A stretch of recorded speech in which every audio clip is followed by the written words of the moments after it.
Hello student, welcome to my channel Pratishthit classes. मैं हूं मीना मिश्रा और आज हम एक नया चैप्टर स्टार्ट कर रहे हैं, chapter number 23 height and distance.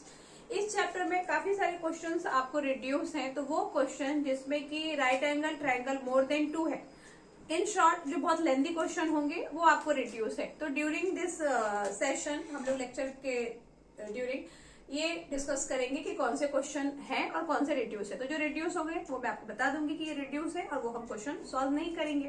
तो स्टार्ट करते हैं पहला क्वेश्चन। उसके पहले जो दो नए वर्ड आपको इस चैप्टर में सुनने को लिए मिलेंगे वो है एंगल ऑफ एलिवेशन और एंगल ऑफ डिप्रेशन। अब ये एंगल ऑफ एलिवेशन और एंगल ऑफ डिप्रेशन क्या है, तो देखो ये जो चैप्टर है ना, इसमें एक्चुअली आपको ट्रिग्नोमेट्री का एप्लीकेशन है। यानी हम जो पढ़ते हैं कि ट्रिग्नोमेट्री, हमने जो ट्रिग्नोमेट्रिकल रेशो पढ़े तो उसका क्या यूज है वो हम सीखेंगे इस चैप्टर में।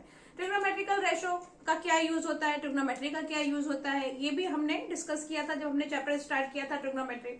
उसका ये यूज होता है कि हाइट और डिस्टेंस फाइंड करने के लिए। हाइट और डिस्टेंस किसका, ऐसी चीजें जिसका हाइट और डिस्टेंस वैसे फाइंड करना, मतलब और जो हमारे पास मेजरमेंट के तरीके हैं उससे फाइंड करना थोड़ा मुश्किल हो। जैसे कि हाइट ऑफ माउंटेन अगर आप फाइंड करें या लेंथ ऑफ रिवर अगर आप फाइंड करने बैठे तो वो जो हमारे पास मेजरमेंट का इंस्ट्रूमेंट है उससे वो मुश्किल है। तो इसके लिए ट्रिग्नोमेट्री का इंट्रोडक्शन हुआ, ट्रिग्नोमेट्री को ढूंढा गया, उसको बनाया गया ताकि हम उन सब चीजों का हाइट और डिस्टेंस फाइंड कर पाए जिसका कि इजी नहीं है फाइंड करना। क्लियर? जैसे कि अगर हाइट ऑफ एरोप्लेन फाइंड करना है या फिर आप distance length of ocean find करना है, या ओशन में तो शिप हैं वो जा रहे हैं उनका पोजीशन फाइंड करना है, या एरोप्लेन का पोजीशन फाइंड करना है, तो ये सारी चीजें ट्रिग्नोमेट्री की वजह से ही पॉसिबल हो पाई। खैर, तो जो बहुत लेंथी क्वेश्चन होंगे वो रिड्यूस है, वो हम डिस्कस करेंगे कि कौन से रिड्यूस है। तभी क्वेश्चन नंबर 1 स्टार्ट करने से पहले हम ये समझते हैं कि एंगल ऑफ एलिवेशन और एंगल ऑफ डिप्रेशन क्या होता है। तो देखो, अच्छा एक बात और कि राइट एंगल ट्रायंगल में ही ट्रिग्नोमेट्री यूज होती है, ये भी हम डिस्कस कर चुके हैं। अगर आप ट्रिग्नोमेट्री के क्वेश्चन सॉल्व कर रहे हैं या एप्लीकेशन ऑफ ट्रिग्नोमेट्री कर रहे हैं, आपको हाइट ऑफ माउंटेन भी फाइंड करना है या हाइट ऑफ ट्री फाइंड करना है या हाइट ऑफ बिल्डिंग फाइंड करना है, कुछ भी फाइंड करना हो, बनेगा राइट एंगल ट्रायंगल। ये हमको बिल्कुल अच्छे से ध्यान रखना है कि ट्रिग्नोमेट्री में राइट एंगल ट्रायंगल अगर नहीं है तो फिर वो हम क्वेश्चन ही नहीं कर पाएंगे। तो यहाँ पे वो सारी चीजों को हम स्ट्रेट लाइन समझते हैं। जैसे कि अगर आपने बिल्डिंग बनाई या पोल है या एरोप्लेन का डिस्टेंस है या माउंटेन है, तो सबको हम as a straight line consider करते हैं। क्लियर हो गया इतना? और वो स्ट्रेट लाइन मतलब वो चीज जहां पर भी है उसके नीचे जो होगा वो हमारा बेस होगा, और जो तीसरी लाइन हाइपोटेनस तो हम खुद ही बना ही लेंगे क्योंकि हमें राइट एंगल ट्रायंगल बनाना है। तो अब एंगल ऑफ एलिवेशन और एंगल ऑफ डिप्रेशन समझो।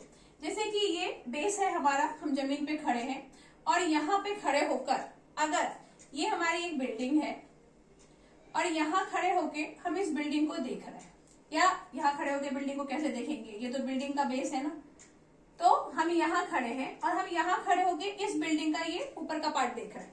तो जब आप इस बिल्डिंग का टॉप देखोगे तो आपकी आंखें जो होंगी वो ऊपर की तरफ होंगी। तो ये जो एंगल है जो आपने यहां से देखा इस ऊपर में बिल्डिंग का टॉप, तो एंगल जो यहां बनेगा ये है आपका एंगल ऑफ एलिवेशन। कितना भी एंगल बन सकता है। किस चीज का एंगल है ये, मतलब मैं यहाँ खड़े होके इस बिल्डिंग को देख रही हूं तो मेरा जो आई साइट है वो, और ये बिल्डिंग का टॉप, अगर यहाँ पे एक स्ट्रेट लाइन ड्रॉ की जाए तो कितने एंगल से हम उसको देख रहे हैं, तो वो एंगल आपको क्वेश्चन में गिवन होगा, तो इसको हम बोलेंगे एंगल ऑफ एलिवेशन। यही अगर जब आप नीचे से यहाँ किसी को टॉप पे देख रहे हैं, सेम टाइम पे या कभी और भी कोई ऐसा टॉप से अगर नीचे देख रहा है, यहाँ पे खड़े होके भी कोई नीचे देख सकता है, तो वो जो एंगल बना यहाँ वो एंगल बनेगा। तो ये जो एंगल बना ये है एंगल ऑफ डिप्रेशन। आपको क्लियर हुआ? मान लीजिए आप यहाँ खड़े हैं और ये आप खड़े हैं और यहाँ पे आपकी कोई फ्रेंड खड़ी है, तो आपने फ्रेंड को देखा, नीचे से आप ऊपर देख रहे हैं, एंगल ऑफ एलिवेशन। फ्रेंड ने आपको देखा, एंगल ऑफ डिप्रेशन। ऊपर से जब हम नीचे देख रहे हैं हमारी आंखें झुकी हुई है, नीचे की तरफ है, तो डिप्रेशन। नीचे से ऊपर देख रहे हैं, एंगल ऑफ एलिवेशन। एक चीज और आपको ध्यान रखना है कि ये जो एंगल ऑफ एलिवेशन डिप्रेशन है और ये जो एंगल ऑफ एलिवेशन है इसका वैल्यू हमेशा इक्वल होता है। क्यों इक्वल होता है इसका भी हम देखेंगे रीजन। क्योंकि देखो ये जो लाइन है ये बेस तो चाहिए ना एंगल बनाने के लिए। अब ये लाइन कहाँ है, ये एक इमेजिनरी लाइन है। ये तो जमीन पे हमने समझ लिया कि अर्थ है, लेकिन अगर आप टेरेस पे खड़े हो तो ये कौन सी लाइन होगी, ये एक इमेजिनरी स्ट्रेट लाइन। क्योंकि हम एंगल को डिस्कस कर रहे हैं तो एक लाइन तो आपको चाहिए ही। तो ये लाइन और ये लाइन को हम समझेंगे पैरेलल, क्योंकि ये स्ट्रेट लाइन है। तो जब ये पैरेलल लाइन है और इसको अगर आप एक ट्रांसवर्सल लाइन समझो तो ये जो एंगल है ये है अल्टरनेट एंगल, और पैरेलल लाइन में ये जो अल्टरनेट एंगल होते हैं वो इक्वल होते हैं।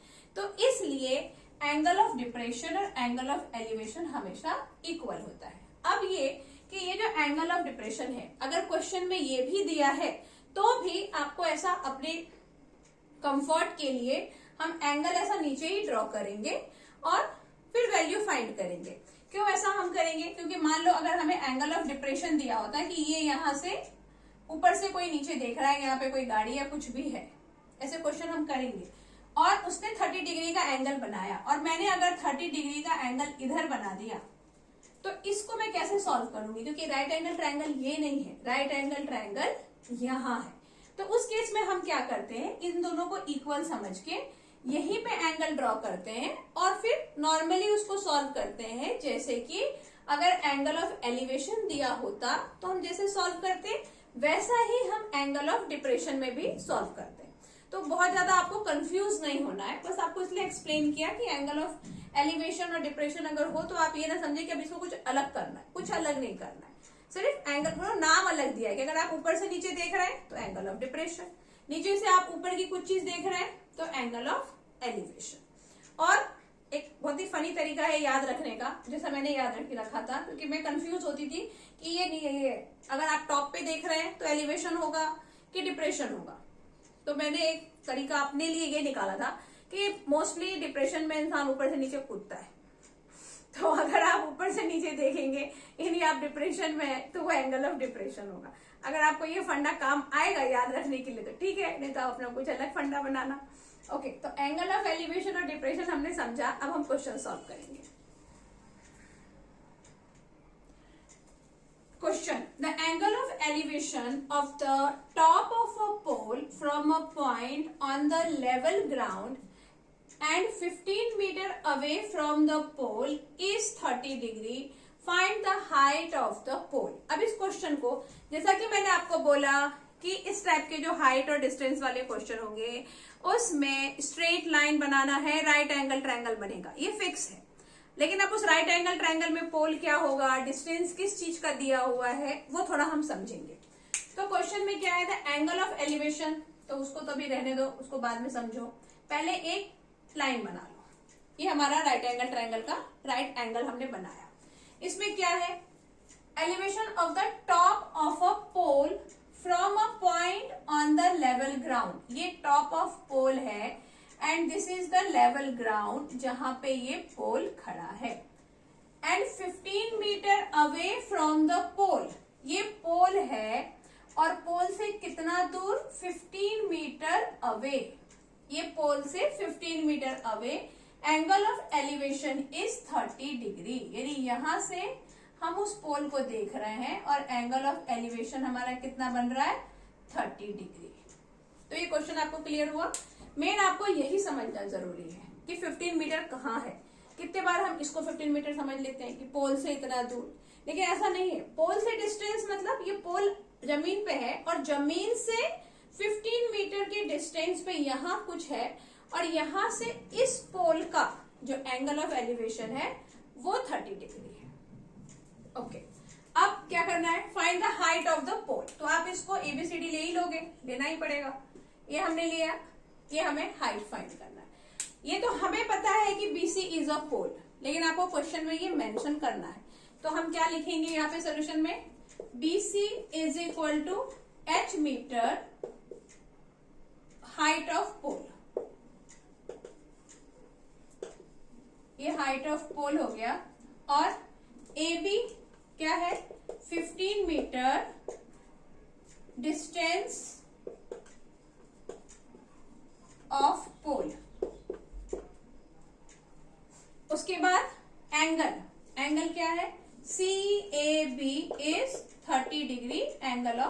इक्वेशन। इसमें मुझे हाइट फाइंड करना है और मेरे पास बेस है। अभी ट्रिग्नोमेट्रिकल जो रेशो है हमारे पास साइन कॉस टेन, इसमें से कौन सा यूज होगा? तो पहली बात तो ये कि मोस्टली 10 यूज होता है, कभी कभी आपको साइन या कॉट यूज करना होगा, लेकिन मोस्टली 10 यूज होता है।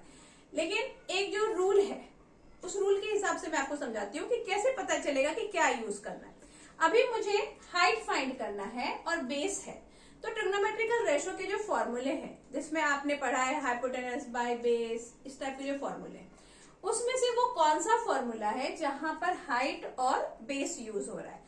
तो वो फॉर्मूला होता है 10 का। 10 इज इक्वल टू होता है हाइट बाय बेस, क्योंकि साइन इज इक्वल टू क्या होता है? अच्छा, ये तो आपको याद होगा, इसको हम परपेंडिकुलर बोलते हैं, इसको हम बेस बोलते हैं, इसको हम हाइपोटेनस बोलते हैं। कितने सारी बुक में ये एडजेसेंट है, इसको हम अपोजिट भी बोलते हैं। लेकिन आपकी जो बुक है, जो हम आर एस अग्रवाल का जो बुक हम सॉल्व कर रहे हैं, उसमें इसको हाइपोटेनस, सॉरी ये परपेंडिकुलर है, ये बेस है और ये हाइपोटेनस, यही वर्ड यूज किया है, तो मैं वही वर्ड यूज करूंगी। ओके, तो अभी परपेंडिकुलर बाय बेस, ये किसका फॉर्मूला है? 10 का। 10 is equal to perpendicular by base. तो यहाँ मेरे पास परपेंडिकुलर मुझे फाइंड करना है, बेस इज गिवन, तो मैं 10 का फॉर्मूला यूज करूंगी। अभी 10 का फॉर्मूला यूज करना मतलब 10 30, तो हम क्या लिखेंगे? 10 30 degree is equal to, formula is BC by AB, क्योंकि ये परपेंडिकुलर बाय बेस। अभी 10 30 का वैल्यू क्या होता है?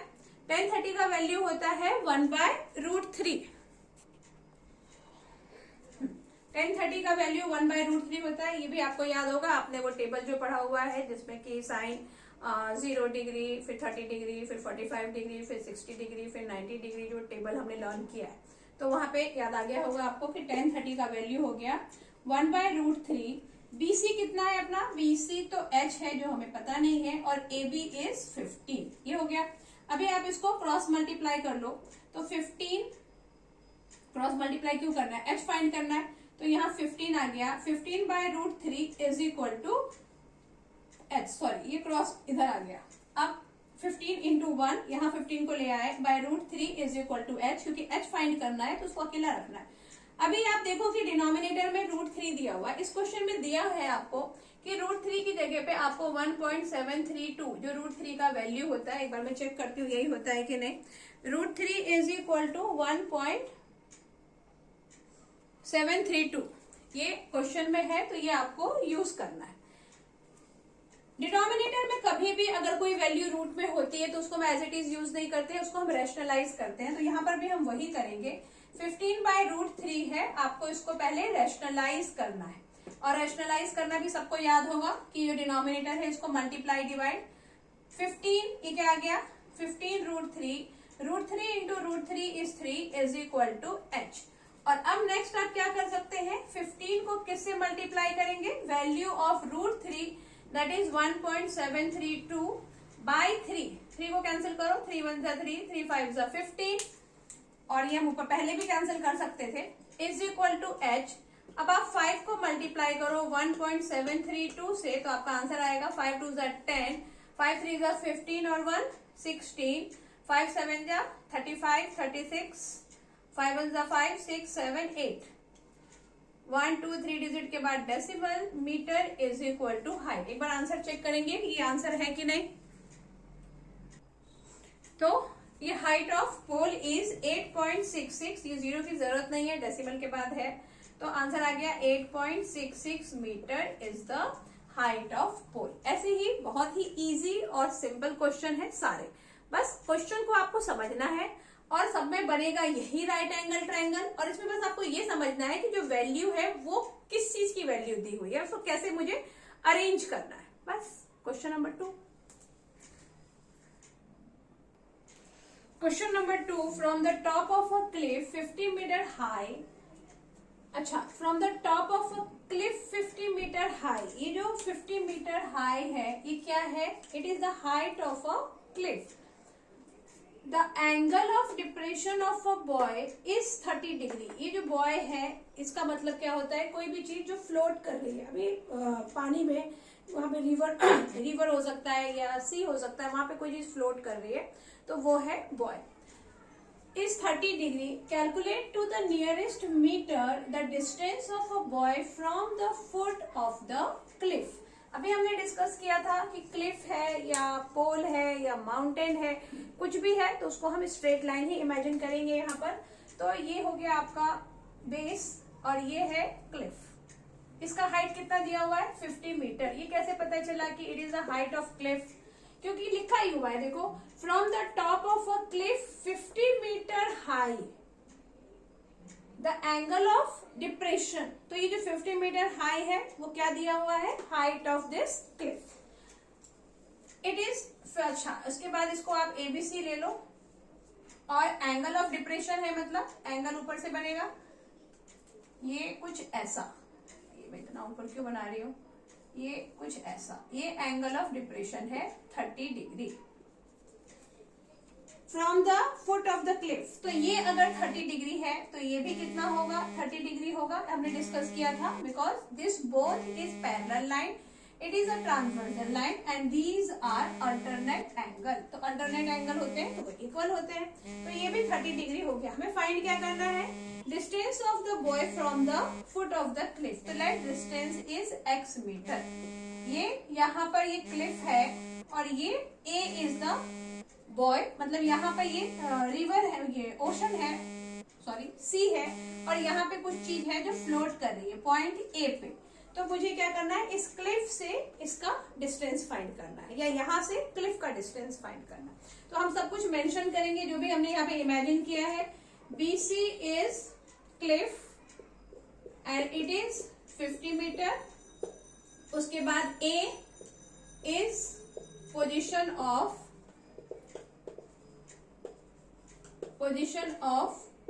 Boy and AB is equal to x meter. Calculate the near distance of the boy from the foot of the cliff. AB is x meter. Distance of the boy from the cliff. Clear हो गया ये आपको, distance of the boy from the Cliff. और अब ये एक right angle triangle है तो वो हम यहाँ पे मेंशन करेंगे। Angle CAB is equal to 30 degree है और एंगल CBA इज 90 डिग्री। ये आप सबको याद होगा कि जहां एंगल बनता है उस लेटर को हम बीच में लिखते हैं।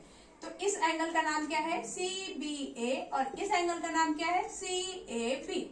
30 डिग्री और ये 90 डिग्री। अब इन ट्रायंगल ABC क्या होगा, ये एक राइट एंगल ट्रायंगल है, तो इन ट्रायंगल ABC अब देखो मुझे ये बेस फाइंड करना है और हाइट है।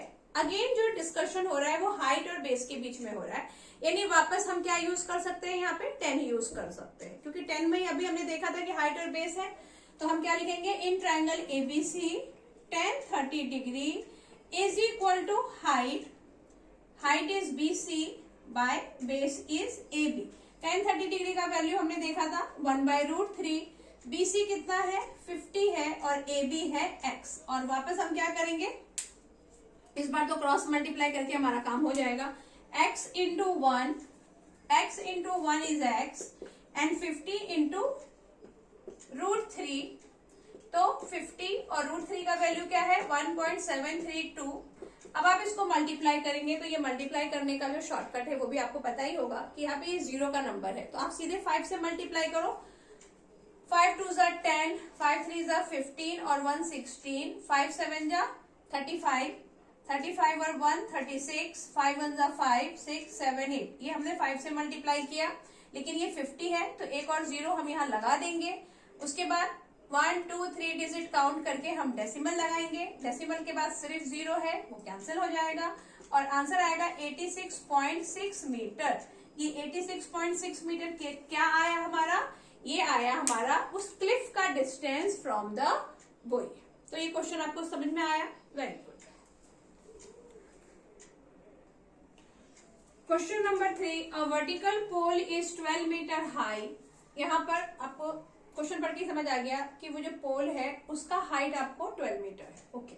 and the length of the shadow is 12√3 metre. What is the angle of elevation of the sun? जैसा कि हमने स्टार्टिंग में ही डिस्कस किया था कि इस टाइप के क्वेश्चन ये जो एप्लीकेशन ऑफ ट्रिग्नोमेट्री है और ये हाइट और डिस्टेंस वाले जो क्वेश्चन है वो पढ़ के आपको समझ आएगा कि ये हाइट और डिस्टेंस चैप्टर में से है. इसमें राइट एंगल ही बनेगा, राइट एंगल ट्रायंगल ही बनेगा. ये हम डिस्कस कर चुके हैं. खाली कहीं पे क्लिफ की बात हो रही है, कहीं पोल की बात हो रही है, कहीं पे एरोप्लेन की बात होगी, कहीं काइट की बात होगी, लेकिन ओवरऑल ट्रायंगल आपको वही बनाना है. तो इसलिए आपको डायग्राम को लेके कंफ्यूज नहीं होना है कि यहाँ पे कैसा डायग्राम बनेगा. वो फिक्स है, वही डायग्राम बनेगा. तो यहाँ पर भी सेम ही डायग्राम हमको बनाना है. तो हम पहले बनाते हैं डायग्राम. ये हमारा हो गया राइट एंगल ट्रायंगल. अब देखते हैं कि किसको क्या बोलना है. पोल इज 12 मीटर हाई. ये जो भी स्ट्रेट लाइन होगी वही पोल होगा, वही क्लिफ होगा, वही माउंटेन होगा, वही बिल्डिंग होगी, सब वही होगा. उसके बाद length of the shadow is 12 metre. अब ये चीज क्या है? तो देखो यहाँ पर शेडो की बात हो रही है. अब अगर ये पोल है, ठीक है, तो इसका मान लो यहाँ पे अगर सन है, ये अगर सन है तो इसका शेडो कैसा बनेगा? ये इसका शेडो बनेगा क्योंकि हमें पता है कि अपोजिट डायरेक्शन में ही बनता है. तो ये इसका शेडो बन गया. अब आप सोच सकते हो कि जरूरी नहीं है शेडो ऐसा ही बने. शेडो ऐसा छोटा सा भी बन सकता है. अगर यहाँ ऊपर हुआ तो शेडो देखना ही नहीं है हमको, लेकिन हमें वो सब नहीं सोचना है क्योंकि राइट एंगल ट्रायंगल तो आपको बनाना ही है. तो अगर ये पोल है तो ये इसका शेडो होगा. ये फिक्स है, ये होगा ही. ओके, आगे. और ये शेडो का लेंथ आपको दे दिया है 12√3. Length of shadow is 12√3 metre. 12√3 आपका एंगल और ये हाइट क्या सॉरी लेंथ ऑफ शेडो है. एंगल ऑफ एलिवेशन मुझे फाइंड करना है. ये नहीं, इस बार हमारे पास एंगल नहीं है. तो अभी तक के क्वेश्चन में और इसमें डिफरेंस ये है, एक क्वेश्चन में आपको हाइट फाइंड करना था, एक क्वेश्चन में आपको डिस्टेंस फाइंड करना था, और यहाँ आपको क्या फाइंड करना है? ये एंगल फाइंड करना है. बहुत आसान क्वेश्चन, बिल्कुल सेम है. जैसा हमने उनको सॉल्व किया था वैसे ही इसको भी सॉल्व करेंगे. पहले जो जो हमने यहाँ पे ये इमेजिन किया है इस डायग्राम के अंदर वो हम लिखेंगे. तो BC is equal to 12 metre, it is pole, and AB is 12√3 shadow, ये हमारा शेडो है, and angle CAB is theta, इसको आप थीटा ले लो, and it is angle of elevation. Angle of elevation ये हो गया. अब एंगल CBA इज 90 डिग्री. ये तो होगा ही, ये तो फिक्स है. 90 डिग्री हमको राइट एंगल ट्रायंगल ही बनाना है, तो वो कहीं पे कुछ मेंशन नहीं होगा, वो होना ही है. अब क्या करेंगे हम? इन ट्रायंगल ABC, यहाँ पे ये 90 डिग्री लिखना इसलिए भी जरूरी है क्योंकि हम ये शो कर रहे हैं कि भाई ये राइट एंगल ट्रायंगल है, इसलिए हम tan या cos या जो भी हम यूज करेंगे वो हम इसलिए यूज कर रहे हैं. तो इसलिए आपको ये सब में लिखना है कि 90 डिग्री है वो. अब इन ट्रायंगल ABC, अगेन यहाँ बात किसके बीच में हो रही है? हाइट और बेस के बीच में, सॉरी परपेंडिकुलर और बेस के बीच में बात हो रही है. वही चीजें दी हुई हैं, तो यहाँ पर भी हम tan ही यूज करेंगे. तो हमने क्या लिखना है यहाँ पे? tan theta is equal to BC by AB, ये होता ही है. तो tan theta is equal to BC is 12, AB is 12√3. ये 12 से 12 कैंसिल, तो tan theta is equal to 1/√3. अभी हमने दो क्वेश्चन सॉल्व किया तो उसमें हमने क्या देखा कि 1/√3 किसका वैल्यू होता है? tan 30 डिग्री का वैल्यू होता है. तो इसका मतलब ये हुआ कि इस क्वेश्चन में 1/√3 के प्लेस पे हम क्या लिख सकते हैं? वहां हम लिख सकते हैं tan 30 डिग्री, क्योंकि 1/√3 उसी का वैल्यू होता है. अब ये tan थीटा है, ये tan 30 डिग्री है, बीच में इक्वल का साइन है, यानी ये दोनों इक्वल कब होंगे? जब थीटा की वैल्यू होगी 30 डिग्री, तभी तो इक्वल होंगे ना. तो इस तरह से थीटा आपका 30 डिग्री आ गया. क्यों? क्योंकि बीच में इक्वल का साइन है. tan थीटा tan 30 के इक्वल है, इसका मतलब थीटा कितना होना चाहिए? 30 डिग्री, जो हमारा आंसर है.